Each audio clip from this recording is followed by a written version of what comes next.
इयत्ता 6वी पाठ 4 सजीवांतील विविधता स्वाध्याय. प्रश्न पहिला आहे योग्य जोड्या जुळवा. गट अ आणि गट ब त्याच्या जोड्या जुळतील. जलचर, मासा, चिखलासारख्या दलदलीत राहणारे रानमैस, उभयचर बेडूक, पाण्याच्या पृष्ठभागावर विहार करणारे हंस. प्रश्न दुसरा आहे गटामध्ये न बसणारा कोण ओळखा, कारण लिहा. अ गाय, घोडा, बकरी, मासा. उत्तर मासा, कारण तो जलचर आहे.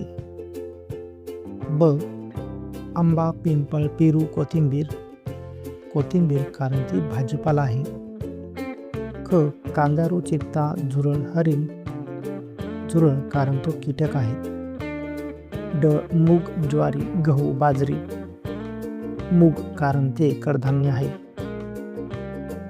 प्रश्न तिसरा आहे सत्य की असत्य लिहा. अ मेंढी ही झुडूप प्रकारची वनस्पती आहे. सत्य. ब सोटमूळ असणारे वृक्ष लहान वादळात सहज कोसळून पडतात. असत्य. क आंब्याच्या झाडाला फुले येत नाहीत. असत्य.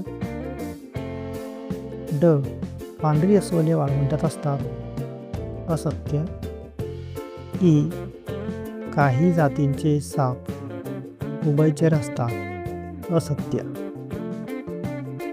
प्रश्न चौथा आहे पहिल्या जोडीतील संबंध पाहून दुसऱ्या जोडीतील संबंध लिहा. अ झाडांच्या फांद्यावर राहणारे माकड तर जमिनीखाली राहणारे उंदीर. ब कोरड्या जमिनीवर राहणारे घोडा तर गुहेत राहणारे सिंह. प्रश्न पाचवा आहे पुढील चित्रे नीट पहा, त्यावरून या वनस्पतीविषयी कोणकोणती माहिती समजते. सगळे मुद्दे नोंदवीत लिहा. उत्तर चित्रावरून समजणारी माहिती. डाव्या बाजूला तुळशीचे रोप आहे तर उजव्या बाजूला गवत आहे. तुळशीचे खोड फांद्यांनी युक्त असून पाने रुंद असतात तर गवताची पाने लांब व रुंद असतात. तुळशीला मुख्य मुळासोबत उपमुळे असतात. गवताला तंतुमय मुळे असतात. दोन्ही वनस्पती हिरव्या असून प्रकाश संश्लेषण करून स्वतःचे अन्न तयार करतात. दोन्ही वनस्पतींना वाढण्यासाठी पाणी, हवा, सूर्यप्रकाश व मातीची आवश्यकता असते. प्रश्न 6 आहे तुळस ही वनस्पती वृक्ष, झुडूप आहे की रोपटे हे ठरवण्यासाठी आपण कोणकोणती वैशिष्ट्ये विचारात घेऊ शकतो. उत्तर तुळस ही रोपटे आहे कारण तिची खोड लहान व मऊ असते, उंची कमी असते आणि ती वृक्षाप्रमाणे मोठी रोप होत नाही. प्रश्न 7 एकबीजपत्री वनस्पती आणि द्विबीजपत्री वनस्पती यातील फरक स्पष्ट करा. उत्तर एकबीजपत्री वनस्पती, द्विबीजपत्री वनस्पती. एकबीजपत्रीमध्ये बियामध्ये एक बीजपत्र असते तर द्विबीजपत्रीमध्ये बियामध्ये 2 बीजपत्र असते. एकबीजपत्री वनस्पतीत पाने समांतर शिरांचे असतात तर द्विबीजपत्री वनस्पतीत पाने जाळीदार शिरांचे असतात. एकबीजपत्री वनस्पतीत मुळे तंतुमय असतात तर द्विबीजपत्री वनस्पतीमध्ये मुळे सोटमूळ प्रकारचे असतात. 8 बदक या प्राण्यांचा अधिवास कोणता आणि का.